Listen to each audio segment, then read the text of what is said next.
Media के सभी साथियों का आज की इस प्रेस कॉन्फ्रेंस में बहुत बहुत स्वागत है। मेरे साथ आज इस प्रेस कॉन्फ्रेंस जयपाल शर्मा जी मौजूद हैं और पीछे भी हमारे कई वरिष्ठ साथी बैठे हैं। मैं सबको प्रणाम करते हुए इस प्रेस कॉन्फ्रेंस की शुरुआत करता हूं और इसलिए मैंने अपने सारे स्थानीय सहयोगियों से आपका परिचय कराया क्योंकि कल भारतीय जनता पार्टी को जनता बाहर का दरवाज़ा दिखाना चाहती है। मुख्यमंत्री मंच पर खड़े खड़े ये कहते रहे कि 2 मिनट मेरी बात सुनते जाओ, 2 मिनट के लिए रुक जाओ, लेकिन कलायत के लोग नहीं रुके। कलायत के लोगों ने कहा कि हम पिछले 10 साल में तुम्हारी सुन सुन के तंग आ चुके। के बाद जिस तरीके का माहौल बनाया गया था कि मुख्यमंत्री की रैली की जा रही है, मुख्यमंत्री की रैली की जा रही है, 20 दावेदार हैं भारतीय जनता पार्टी के कि हमको टिकट चाहिए, हमको टिकट चाहिए। और जब रैली हुई सब अपनी अपनी तख्तियां लेके आए थे, कोई पार्टी की रैली में नहीं आया था, सब अपनी टिकट मांगने के लिए आए थे। 20 उम्मीदवार अपनी टिकट मांगने के लिए आए हैं और उसके बावजूद भी कुल मिला के 1000 आदमी नहीं जुटा पाए 20 उम्मीदवार मिलकर। इससे बहुत स्पष्ट होता है कि भारतीय जनता पार्टी इस पूरे इलाके में अपना प्रभाव बुरी तरह से खो चुकी है, जनता की नज़र से उतर चुकी है। हालत ये है, इतनी गुटबाजी, इतनी टिकट की मार है कि नीचे से तख्तियां दिखा रहे थे समर्थक अलग अलग कैंडिडेट्स के। और जो अभी अभी सांसद बने कुछ दिन पहले, नवीन जिंदल जी कह रहे थे भाई तख्ती दिखाओगे तो मैं बोलूंगा नहीं, तो नीचे से और ऊंची कर दी तख्तियां कि हम तो तख्ती दिखाएंगे, तुम मत बोल, नहीं बोलना। तो नवीन जिंदल जी बैठ गए बिना बोले, उनको मनाया गया, दोबारा बुलवाया गया। कुल मिलाकर के आज के दिन में स्थिति ये है कि इस पूरे इलाके की जनता भारतीय जनता पार्टी को पूरी तरह से नकार चुकी है, मन से उतार चुकी है। और ऐसे ही नहीं, भारतीय जनता पार्टी से इतनी नफरत हुई लोगों को, उसके कुछ कारण हैं। मैंने उन कारणों को समझने की कोशिश की। मैंने कल भी लोगों से पूछा कि कैसी रही रैली, तो जब ये सारा वृत्तांत पता चला तो मैंने कहा कि यार मुख्यमंत्री आए हैं, कह रहे थे कि इतनी सारी घोषणाएं करते हैं ये मुख्यमंत्री, तो फिर भी लोग क्यों नहीं सुन रहे थे, इनको क्यों नहीं रुके। तो मुझे बहुत सारे लोगों से गांव में बात हुई, बोले जी आपको सब पता है फिर भी पूछ रहे हो। मैंने कहा नहीं, मैं आपसे सुनना चाहता हूँ। तो लोगों ने बताया कि कलायत को बर्बाद करने में भारतीय जनता पार्टी ने कोई कसर नहीं छोड़ी। एक गांव ऐसा नहीं है कलायत का जहां पे पीने का साफ पानी घर घर में पहुंचता हो, एक भी गांव ऐसा नहीं। 2/3 गांव ऐसे हैं जहां पे जहरीला पानी है पीने का। अगर आप उसको लगातार पिए तो आपको गंभीर बीमारियां हो सकती हैं। लोग अपने बच्चों को पेट काट काट के पाल पोस के बड़ा करते हैं और जब तक वो युवा होते हैं तब तक कोई ना कोई बड़ी बीमारी उनको घेर लेती है। इस पूरे इलाके से सेना की तैयारी किया करते थे युवा, आज वो बच्चे तैयारी करना छोड़ गए हैं क्योंकि भारतीय जनता पार्टी अग्निवीर योजना ले आई।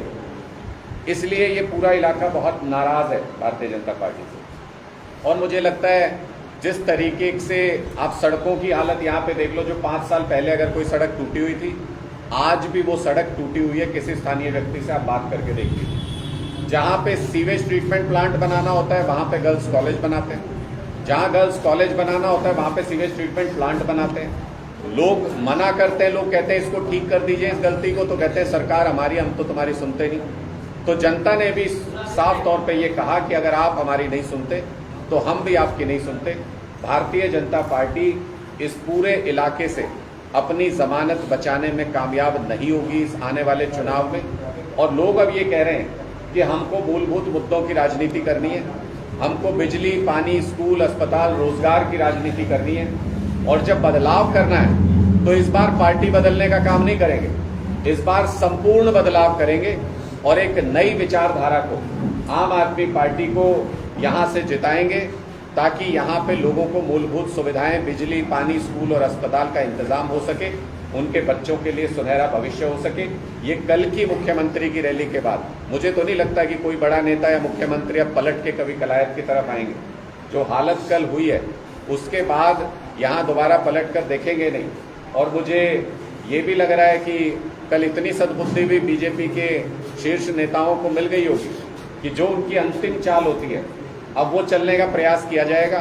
अब यहाँ से टिकट काट के कोई नया चेहरा लाके, जैसे अंतिम समय पे मुख्यमंत्री बदल के नायब सिंह जी को लेके आए कि नहीं नहीं नहीं वो होगा गलत, अब हमने बदल दिया, ये ठीक है। तो अब कलायत से भी यही तैयारी की जाएगी कल का फ्लॉप शो देखने के बाद, कि यहाँ से टिकट बदल के किसी तरह से लोगों को राज़ी किया जा सके। लेकिन मैं मुख्यमंत्री जी से भी कहना चाहता हूँ और बीजेपी के नेताओं से भी कहना चाहता हूँ, इस बार टिकट बदलने से काम नहीं चलेगी।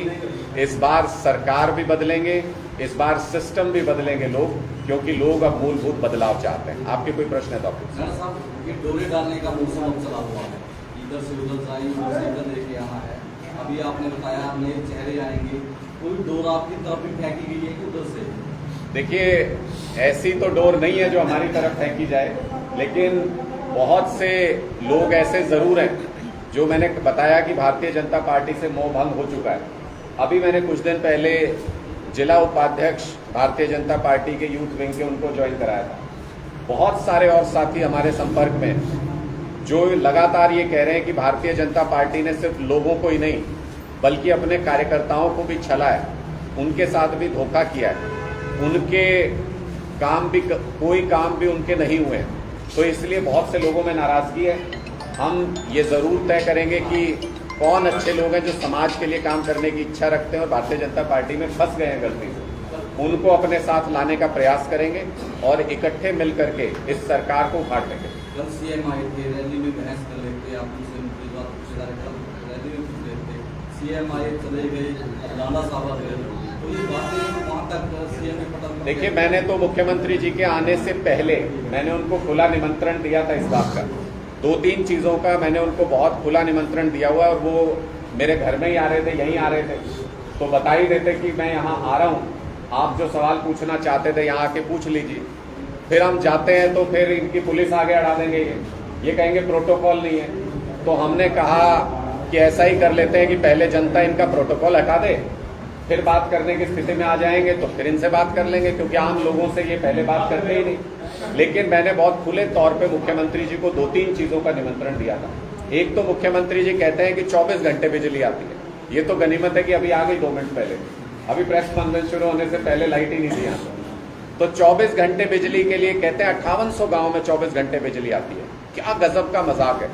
मैंने मुख्यमंत्री जी को खुली चुनौती दी हुई है, जब वो बुलाएंगे मैं जाने के लिए तैयार हूँ, उनके साथ जाऊँगा, उनकी मर्जी के गांव में जाऊंगा, पूरे हरियाणा के किसी भी हिस्से में जाऊंगा, वो एक गांव में हरियाणा के ये तस्दीक करा दें कि वहाँ 24 घंटे बिजली आती है, हम स्वीकार कर लेंगे कि इन्होंने कुछ काम किया। दूसरा, कैथल में, कलायत में कोई एक अस्पताल ऐसा बता दें जहाँ मुझे साथ ले चले, जहाँ पे डॉक्टरों की संख्या पूरी है, या जहाँ पे दवाइयाँ सारी मिलती हो, या जहाँ पे कोई भी टेस्ट, सारे टेस्ट जहाँ पे हो जाते हो, ऐसा कोई अस्पताल मुझे बता दें।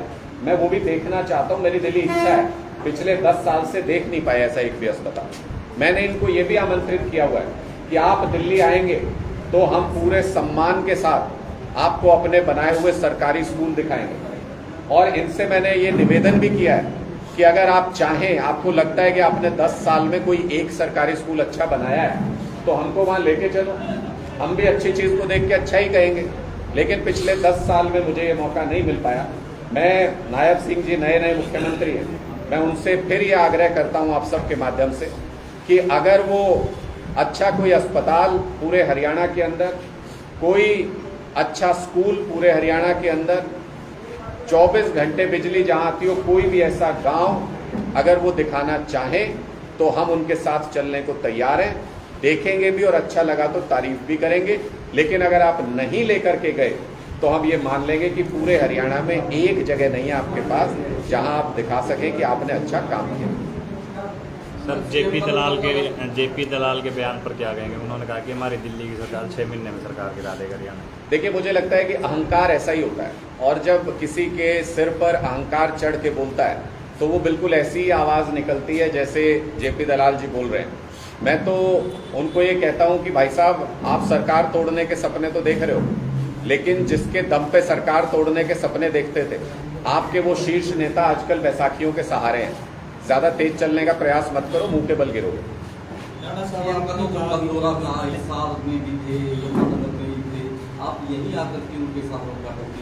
मैं तो यही था, मैं तो कई बार नहीं गया, मैं तो यही था।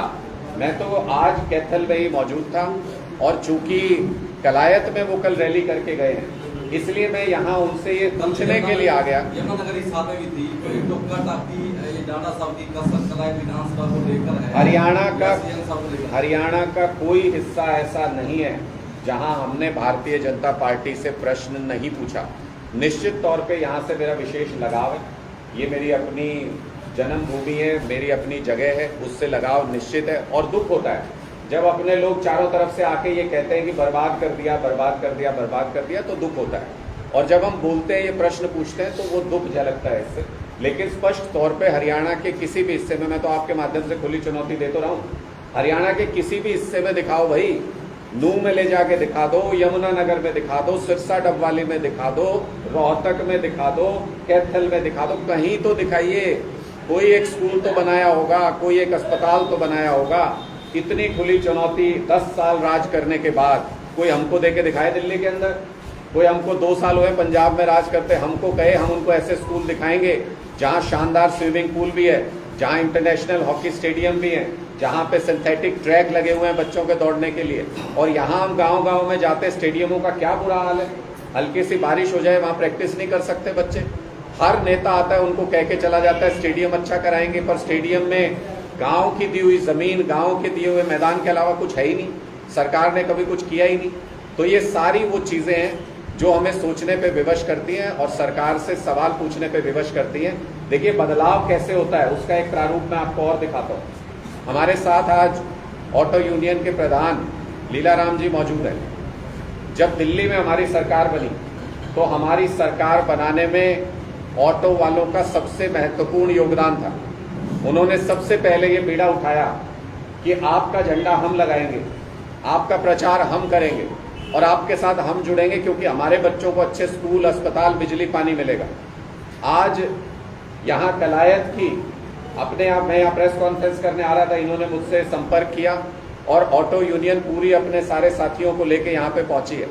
इन्होंने भी ये कहा कि हम आपका साथ देंगे, आपका समर्थन करेंगे। ये शुरुआत है, ये चिंगारी है, जो आने वाले समय में बहुत बड़ा एक विस्फोट होने वाला है हरियाणा के लोगों की सोच के अंदर, जिसमें एक तरफ कुआं, एक तरफ खाई। जो ये थ्योरी चलती है, गांव में जाके पूछो भाई किसको वोट देगा, कहे यार बड़ी चिंता का विषय है, एक तरफ कुआं है, एक तरफ खाई है। कांग्रेस तक वोट दें तो कुएं में गिरा, बीजेपी तक वोट दें तो खाई में गिरे। तो हम उस कुएं और खाई के बीच में एक नई पगडंडी लेके आए हैं जो हरियाणा के सुनहरे भविष्य की तरफ जाती है। इस पगडंडी का नाम है आम आदमी पार्टी। तो लोकसभा चुनाव में दोनों पार्टियों का समझौता था, तो विधानसभा में भी ये जारी रहेगा? देखिए, वो जो भी समझौता था वो लोकसभा चुनाव के लिए था और उसके कारण होते हैं, हमने उन कारणों को बहुत स्पष्ट किया है। लोकसभा और विधानसभा का चुनाव बिल्कुल अलग होता है एक दूसरे से, दोनों का चरित्र देखें बिल्कुल अलग है। लोकसभा चुनाव देश को और संविधान को बचाने का चुनाव था, क्योंकि अगर लोकसभा में कोई तानाशाह सरकार आ जाए तो वो आपके चुनावी जो मैकेनिज्म है उसके साथ खिलवाड़ कर सकती है, आपके संविधान के साथ खिलवाड़ कर सकती है। लेकिन विधानसभा चुनाव लोगों की मूलभूत मुद्दों के ऊपर, उनकी ज़रूरतों के ऊपर, उनके काम के ऊपर होता है। तो लोकसभा चुनाव में जो गठबंधन था वो पूरी तरह से कामयाब रहा। हमने मोदी जी के दोनों हाथों में गठबंधन की बैसाखी पकड़ा दी।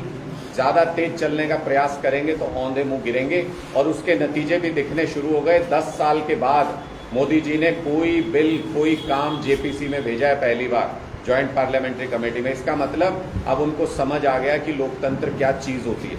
हमारा वो लक्ष्य में हम कामयाब रहे। अब हरियाणा के लिए हमारा लक्ष्य है कि हरियाणा का सुनहरा भविष्य बनाना है। 90 की 90 विधानसभा सीटों पर चुनाव लड़के जो पुरानी पार्टियों से परेशान है हरियाणा की जनता, उनको मुक्ति दिलानी है और हरियाणा में भी ऐसा शासन स्थापित करना है जो बिजली, पानी, स्कूल, अस्पताल और युवाओं के रोजगार के लिए काम कर सके। ऐसी सरकार हरियाणा में बनाएगी। अभी इलेक्शन कमीशन ने भर्तियों पर रोक लगा दी, बीजेपी ने इसको मुद्दा बना दिया। कल सीएम साहब ने मंच से भी कहा कि भर्ती रोको गैंग ने रोक लगा। देखिए, ये पता नहीं कौन सा भर्ती रोको गैंग है। मुझे तो इस गैंग के सरगना खुद मुख्यमंत्री नायब सिंह जी लगते हैं। भर्ती रोको गैंग अगर कोई है हरियाणा के अंदर तो उसके सबसे बड़े सरगना मुख्यमंत्री नायब सिंह जी हैं। उसका कारण है, इन्होंने कहा 1,20,000 कच्चे कर्मचारियों को पक्का करेंगे। मैंने कलम पकड़ रखी थी क्या मुख्यमंत्री जी की? हमने तो नहीं रोका था उनको। रूल्स क्यों नहीं नोटिफाई करके गए?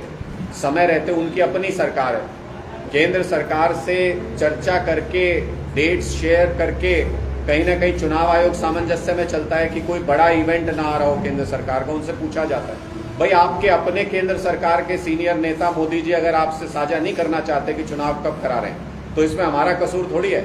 उनको भी ये लग रहा होगा कि इनको अगर 10-15 दिन दे दिए तो पता नहीं क्या बोल देंगे, क्या क्या घोषणा कर देंगे, पूरी वो होनी नहीं है, लोग और ज्यादा नाराज होंगे। हर सर्वे रिपोर्ट के साथ 8-10 सीटें घटती जा रही हैं भारतीय जनता पार्टी की, इसलिए आनन फानन में इस चुनाव की घोषणा की गई है। और ये भर्ती रोको गैंग अगर कोई है तो उसके सरगना मुख्यमंत्री नायब सिंह जी हैं, क्योंकि चुनाव से 2 दिन पहले अगर भर्ती करोगे तो भर्ती रुकेगी, अगर नियमों का पालन किए बिना भर्ती करोगे तो भर्ती रुकेगी। जनता ने आपको 10 साल दिए थे, अगर चाहते तो 1 लाख नौकरी हर साल दे सकते थे, 10 लाख नौकरी हो जाती। आपकी नौकरी देने की नीयत नहीं थी।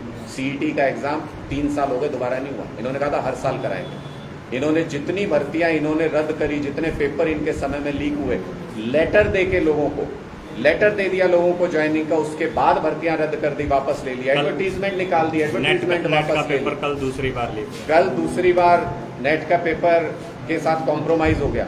मुझे लगता है कि भारतीय जनता पार्टी की सरकार पूरी तरह से एक्सपोज हो चुकी है, लोग ये समझ चुके हैं इनके बस की बात है। तो टाटा जी क्लाइंट से